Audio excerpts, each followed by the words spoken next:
Well, thanks so much, Vince. It is great to be here. Yeah, I know it doesn't go over real well when I talk to the Pentagon, try to get a little sympathy.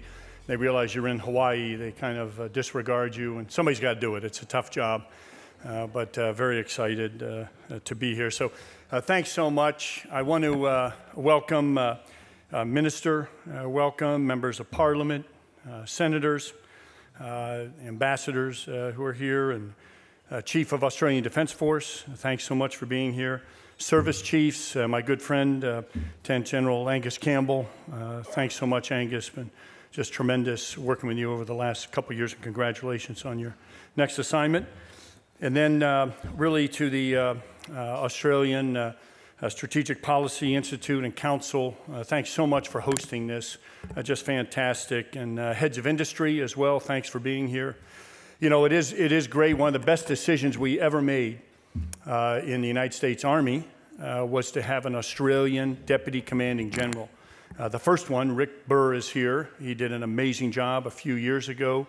And congratulations, Rick. Will soon be Chief of Army. And then Greg Bilton is also here. I got the honor of working with Greg for a year. And he did an incredible job. And really, it's just when the individuals see Australia representing the United States, kind of throws them off at first, and they don't quite understand. Particularly, we give them Japan, Korea, these key areas, and it opens up doors that would not be open, and it talks about this incredible relationship. It says so much. And Roger Noble currently is back in Washington, D.C., and he's advanced, just as Rick and Greg did, he's advanced our non-combatant evacuation operations. We're responsible, U.S. Army Pacific, for evacuating 500,000 from the Korean Peninsula should something happen. And Roger has taken that to levels we've never seen before. So absolutely amazing. So I tell you, it's one of the best decisions we made. It makes a huge difference, and we're truly honored to have our partners. So again, thanks, Vince, for that introduction. Thanks for keeping it fairly short, although shorter would have been even better if you'd have just said proud to be a soldier. I'd have been even happier. But it is great to be here. I travel all over the Pacific, but I will tell you that Australia, in my bucket list, is someday to spend several months here and just travel this incredible country and really enjoy it. What I've seen mostly, see the inside of a simulation center at Gallipoli Barracks or Showalter Bay and some of those areas, which are incredible, but I can't wait to come and truly explore this great nation. In fact, you know, I volunteered over and over again to be the senior Army liaison in Australia, but I didn't want to push Washington, D.C. too much because they might send me to Korea, right? Anyway, don't tell Admiral Harris I said that. I can still my boss. I have two bosses in the role. You heard Army Service Component Command for us, so I have the Army in the Pacific, and I work for Admiral Harris, the PACOM commander who's in charge of the Army, Navy, Air Force, Marines, and Special Operations, and then I work for our Chief of Staff of the Army and all those responsibilities. And so it's quite an honor, and I am absolutely thrilled to have this tremendous opportunity. Now, I did want to thank you for letting this old soldier talk and give a little bit of a perspective. And you know, one of the key things, you'll hear a theme I'll use again tonight. I say quite often, people are our advantage, and they clearly are, and it's a difference.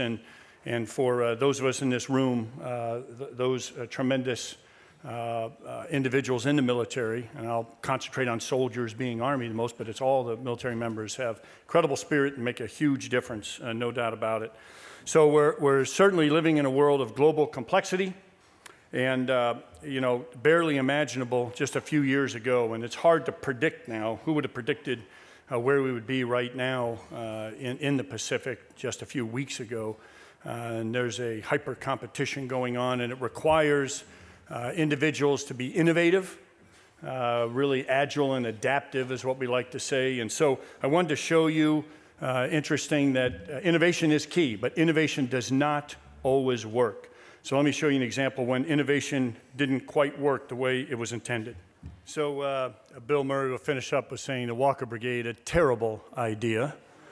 And innovation doesn't always work. There are some folks that think I'm the last surviving member of the Walker Brigade. I will have you know that work for me. But let me talk about innovation that does work. All right. Oftentimes, it's really key to make sure that you have new ideas because the old ideas are obviously a little bit too linear and predictable. And that's the situation we're in now. We have, as Secretary of Defense of the U.S., Secretary Mattis would say, we had a point of strategic atrophy where we really are outgunned and a lot of effort being put in by others to ensure we can't do our mission. And again, we're a little bit too predictable. So we're really at an inflection point where the obvious thing to do is to take a look at how we can innovate and improve on that. And the evolutionary effort from what we called air-land battle, where air and land obviously working together and other forces were involved, has caused us to be a little bit too predictable. But with a lot of effort, we've been able to include all the other domains and present multiple dilemmas to an enemy. Now, when you look at why this is such a critical point, if you look at earlier, for some of us maybe 15, 20 years ago, the fog of war was caused by not enough information. And those of you out there who remember where, quite honestly, it was a little bit easier to have initiative because you're going to get 2 or 3 pieces of information and you're going to have to make a choice and do something. And we used to have a saying, do something, do anything, Lieutenant, make a decision. Nobody's going to second guess you. Well, the fog of war has changed. What's the fog of war now? Anybody? Too much information and overwhelming amounts. So you're looking for, in those haystacks of information, you're looking for those golden needles to help you make a decision. And it is different. Initiative is a little tougher because folks can second guess you and they can see, why didn't you do this? Why didn't you do that? And you've got to train and practice for that way, or it's overwhelming. We look at just the velocity of human interaction. We hit a turning point in 2008 where more things were connected to the internet than people on Earth. And that has made a difference. If everybody on the internet, and by the way, by 2020, it's going to be 50 billion things connected to the internet. And so if everybody, was out for good purposes, it'd be a great thing. But obviously, there's some people out there on the internet trying to steal your money, individuals trying to do things that would cause any of our nation states or extremist ideology recruiting on the internet and so forth. And they actually have an advantage they've never had before in history. In many cases, they can move faster than a nation state. Why? Because they'll lie. And as we all know, the old saying, a lie is halfway around the world while the truth is still putting on its shoes. And the truth takes longer. So it is an advantage. And then as you look, the thing that we used to call black swans, those things that would happen that would come out of nowhere, a 911-like situation. I would even call a recent meeting between President Moon and Kim Jong-un a black swan. Nobody predicted. All the experts said it would, well, not much would come out of it. Another black swan, these things that come out of nowhere, you can't predict it, and they're game changers. They make a big difference and they cause issues. Those are now the norm, again, because of this connectivity, this ability, and to rapidly share information. So we also have to consider the other thing that's changed is what was once called the strategic corporal. And I think that still applies. It's something that can happen at a very low level immediately, can be on ABC 24-hour news or CNN news that night. And I've often said I'm very glad that things my platoon did 35 years ago weren't seen on CNN that night, or I certainly wouldn't be standing here, I'll tell you that. It's definitely changed things. And things that have been happening a long time that weren't necessarily right, but people didn't know it. We used to say, have the discipline to do the right thing when no one is watching. And that still applies, but then there's the addition of doing the right thing as the whole world is watching. And these are changes out there, and never again will there be a humanitarian assistance situation, a conflict where everything done is in tweeted, text, blog, videoed, much different. We're still learning things that happened, Vietnam War, Korean War, that are being discovered today, and that is gone, because now that the whole world is watching, it's totally different. So the other thing that's changed so significantly is this ubiquitous spread of technology. And technology used to be an incredible advantage. Many of you remember technology. It would be, hey, we owned the night. We would do things at night because we had the night sights, the capability to do things others couldn't do, and many other examples of an advantage in technology. Now, certainly we won an advantage in technology, don't get me wrong, and we're still pushing today, both our nations, to find that advantage, but how long does it last? Very quickly, when you have an advantage, someone is developing, even recently in fights against ISIS, 3D printing on the battlefield in Mosul. Creating things and buying things off the internet, quite honestly, that are faster, can be attained faster than our acquisition system could ever attain them. So in some ways, again, that advantage certainly eroding there, but eroding quite rapidly. And even if we did have an advantage through technology, it'd be really irresponsible for us to think that we could retain that dominance we used to have in the past. For example, if you look at certain domains, air, land, sea, cyber, and space. Air and sea, we maintained a dominance, really, since World War II in the air and at sea. And again, now you can purchase an unmanned aerial system and wreak havoc in the air domain, and we all know the advancements, again, that are happening at sea. So you don't maintain that dominance in domains the way we used to. We also enjoyed long periods of dominance in the majority of domains, but now there's new domains out there that are really go across, like cyber goes across all the domains and has unlimited potential for good and bad, again, not just, again, an enemy that can exploit it in many ways faster because we have policy restrictions, everything else, as we should, but it becomes an advantage for those that would do us harm. So when you look at this ever-changing battlefield, what's emerged and what in the United States we turned to in 2008 in the middle of 2 wars was going from a system of command and control that was very closely monitored. You could look out and say, go left, go right, do this, do that, and that worked for many, many years. It doesn't work anymore. It's too slow in this world that is so connected, and we had to switch to what we call mission command. All our services have a version, and it's where you empower people. You have to build trust, and you don't have time to go all the way up the chain of command and all the way back to make decisions. You have to empower down to the lowest level, and the best ideas, by the way, come from those closest to the problem on the cutting edge for many reasons. Shockingly, they don't come from the generals, the admirals.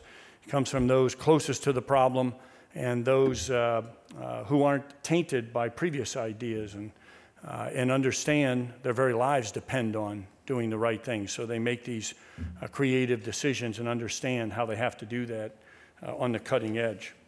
So really what we've discovered is that we used to talk about being comfortable in ambiguity and chaos in the world today, and realized comfort is not going to win in the future. You have to have trusted teams of professionals, really, really emphasizing that professionalism at every single level, working it more than you ever had before, developing that for us, we had to develop, for example, an Army ethic, a 1-page ethic in our doctrine that we didn't have to do before, because you could sort of say ethical behavior and people understood exactly what you meant. Now you have to really clarify it. You really have to emphasize it. Trusted teams of professionals that thrive in ambiguity and chaos, not comfortable, but that thrive in that ambiguity and chaos. And interestingly, it's the same thing being faced in the business world. I would say the sports world as well. Those individuals that thrive in that ambiguity and chaos are going to have a huge advantage, and that's the advantage we need. So the good news for everybody in this room is that's where I go back to. People are our advantage. I can tell you with certainty that Australian forces have that, a tremendous advantage of people and empowered leaders. So does the United States. Others do not, thankfully. Will they get it someday? You could argue one way or the other, but I'm positive we have it. And that's why so refreshing being here, meetings today where you're on the same sheet of music and you understand exactly what needs to be done as we move forward. And that's what this idea of evolving from air-land battle, very predictable and linear, that folks have watched over the last 15 years and figured out how to set up anti-access aerial denial capability to prevent, to a system of what we call multi-domain operations. So maneuver in all domains, air, land, sea, space, and cyber. And I would add the human domain with the strategic influence space. That is the most important aspect there for sure. But in those domains, it's maneuver to a position of relative advantage. And the areas that have the greatest potential are cyber and space. But they also have the greatest policy restrictions and challenges. And you look at the ability to truly move. Again, the good news is Australian forces are joint forces. U.S. forces are joint, but neither of us are joint enough.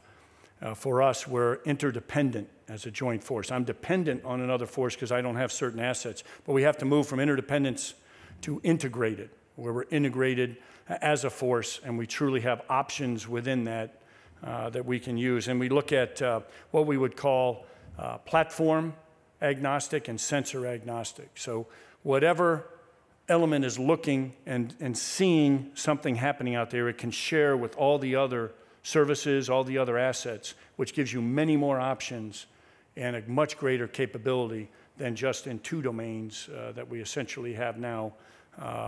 Obviously, all domains are in play, but not the same way as maneuver to a position of relative advantage in all domains. It gives us, again, the ability to present dilemmas to an enemy and be less predictable.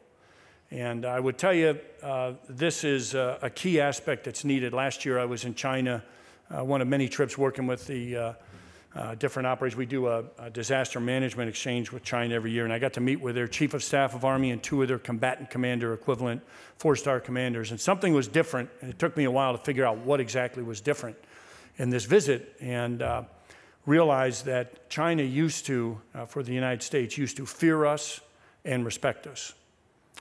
They don't fear us anymore. They respect us still, but they don't fear us anymore. And a little bit of fear is a good thing. You have to have that little bit of fear for deterrence to be effective and to prevent some of the capabilities that they're trying to get that really get at the international rules of order that have made the Pacific stable and the fastest growing region in the world. Again, as we look forward, the ability to be less predictable, present multiple dilemmas, the greatest thing it could do and will do if we do it right is get that deterrent factor back up there, and so we don't have to ever fight a conflict because they wouldn't be stupid enough to do that. But we're not there yet. Tough, realistic training is how you get there, and one of the ways we're very fortunate, Talisman Sabre, if you look at the exercise, major exercise, where over 33,000 U.S., Australian, New Zealand troops, 20 ships, and 200 aircraft in this last Talisman Sabre worked together on realistic scenarios, and for the first time ever, included multi-domain operations. And when you look at the multi-domain operations, the scenarios used push the limits more than we ever have anywhere in the world with allies because of this incredible partnership. And it allowed us to look at things in cyber and space and learn a great deal. First ever efforts where we really learned a lot about their employment. We realized we have, in some cases, policy restrictions that go back to Cold War days that prevent us in the 21st century from doing that maneuver and those efforts that we need to be successful. And then the upcoming Talisman Sabre, right now planning sessions going on down in Sydney, and I'll join that later in the week, is going to push the limits even more. And we can do that because of, again, the quality of people, the quality of individuals, and the incredible trust that's developed, and get out of those comfortable stovepipes and push so that no matter what the threat in the future, together we can handle it, and more than handle it, we can make sure, again, if we do it right, we don't even have to fight, but if we do, we'll win, no doubt about it. I know there's worry our adversaries might out-equip us. They might out-equip us, but if they out-imagine us, that's when I start to get worried. And out-equipping I can deal with, but out-imagining, no way. And great efforts going on between our two militaries is preventing that, making sure. So no question, exercises like Talisman Sabre and many others we do together, but Talisman Sabre the most require that innovative individual and our efforts together to learn and grow from each other. But this is hardly the first time our two nations have worked together. And I go back, of course, to and I'm not talking about, when we teamed up with the likes of Paul Hogan and Hugh Jackman to save the world or the U.S. from tyranny. That's one way to team up, but that's in the movies. But I'm talking about really, as you look back, this 100 years of mateship, what an amazing thing. And I'm proud tonight, my contribution to that, I am actually wearing my R.M. Williams boots. I'm trying to, the tabs, yeah. The tough part is these tabs cause you to really, sometimes your pants are not aligned, but it's a huge push.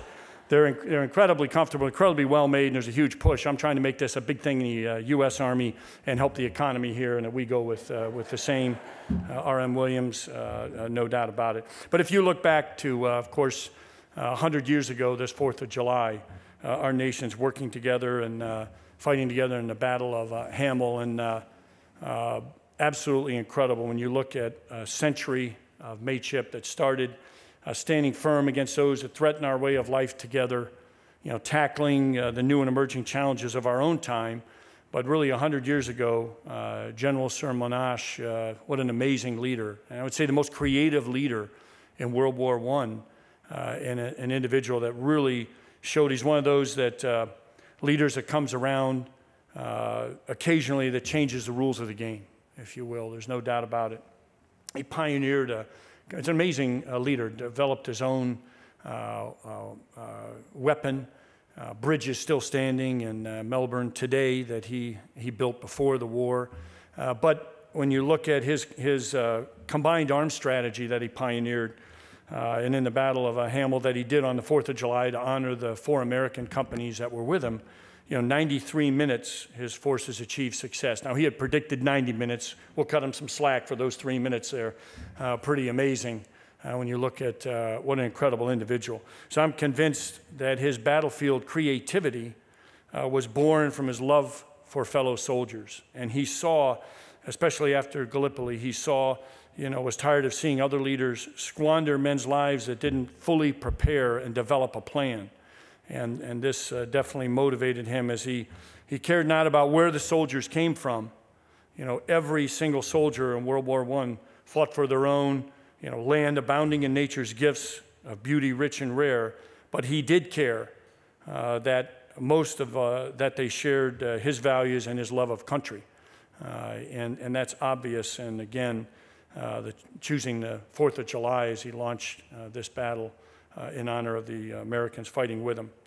So 100 years of mateship, we'd go on in the New Guinea campaign in World War II to fight together in every conflict since across the Indo-Pacific region in the world. And in May 1942, the United States Navy was still recovering from the attack on Pearl Harbor, and opposing forces were on the offensive across the Pacific. And when Japan invaded the Australian territories and was up in New Guinea and the mandate of Papua, areas that General MacArthur was determined not to lose, we fought together, side by side. And in 1943, when the fighting got tough on Mount Tambu, this famous picture, Corporal Leslie Bull Allen, an American knocked unconscious by a mortar, and he carried him off and then went back and carried 11 more Americans to safety and would earn the Silver Star from the United States for his actions. And that, of course, turned into a statue and something as you look at, you just appreciate that mateship that cannot be replaced and has been there and will continue to be there. So as we continued to fight, the cost was tremendous. Thousands of Americans and Australians gave their lives in the New Guinea campaign, but their sacrifices would lead to victory. And the strong and important alliance between the United States and Australia would be formalized in a treaty in 1951. Obviously, again, the continuing where every conflict since World War I, we've been together. So the lesson here, you can't form a friendship during a crisis. Very difficult. The Australian-U.S. alliance can handle any challenge thrown its way because of solid, entrenched foundation of trust built up over a century. And it's certainly reassuring. And since World War II, we continue to serve side by side. This picture from Afghanistan, but it was in Korea, it was in Vietnam, it's even in Philippines against ISIS, working together in Syria and Afghanistan as we continue. In fact, Australia was the first country besides the U.S. into Afghanistan, and obviously still there with us to give that country its best chance at stability and security. So, just after 9/11, then Prime Minister John Howard very quickly invoked the 1951 ANZUS Treaty, and proclaiming Australia's support to America, and another example of that friendship with Australia that's really rock solid, no doubt about it. And watershed moments like 9/11 have a way of highlighting friendships, but what we do every day to nurture this alliance is even more critical. There's a lot of challenges ahead. I said it today as we were discussing the future. I wish there was a time when I was a captain many, many years ago, 30 plus years ago, where we were actually bored for a little while during the Cold War. We have not been bored since, and I don't see us being bored anytime soon in the future. I wish we could be, but I don't think it's going to happen. Incredible challenges out there, incredibly complex, no doubt about it. And the veins of this partnership run deep. It's not just at the military, but it's government and our nations, all we do together. Because we really operate on common principles, individual liberties, equal rights, and to steal that wonderful Aussie phrase, the principle of a fair go. Someone should have a fair go, and we have those principles are just incredible. I will say today I had the honor of visiting the War Memorial, and it is the nicest I've seen in the entire world. Incredible, and it's such an honor to visit. And you look at, again, the principles shared, and nowhere is it clearer than at the War Memorial and that amazing, just incredible place. So what an honor. So in the Pacific, we've seen, unfortunately, the challenges continue, the rise of violent extremists. I mentioned the Philippines and Marawi, and working together. We help the Philippine government with that, but it's a challenge that's there, and we have to work. We also know there's challenges to freedom of navigation, and again, the international rules-based order, even though some of those that would challenge it have benefited the most from it. And so it kind of makes you question it. And no nation is going to achieve this alone again. But you all know a thing or two about teamwork, and congratulations as we look on a tremendous job recently in the Commonwealth Games. And, as you look, go ahead to the next slide, the Commonwealth Games, the size of the words indicates who got the most medals. So congratulations. It wasn't even close. Unbelievable. And but the spirit of teamwork is something. So yes, you dominated, and that's incredible. But that spirit of teamwork, like when Celia Sullahern and Madeline Hills and Eloise Wellings waited at the finish line for 4 minutes, long after they finished their 10K, 10,000 meter race, and they could have been on the sidelines. I'm sure they were exhausted after that, but they waited until the last runner from Lesotho crossed the line, and it showed the world that spirit of generosity and the special people that come from this special place. And then there's Kurt Fernley. Wow, what a tremendous athlete he is, and the inspiration is millions of people got when he carried the Australian flag.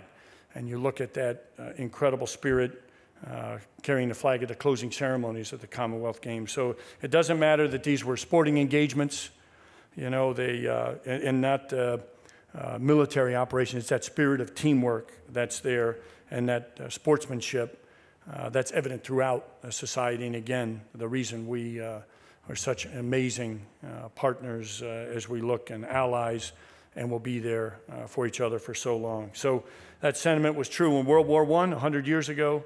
It's true today, and it'll be true 100 years from now. And I'm awful proud to be a part of that, and awful proud to serve with such an amazing military, and be such great partners, such an amazing country. So I started for thanking you for letting this old soldier speak. And The best friends are old friends because, you know, they aren't upset when you tell them maybe it's time to shut their gob.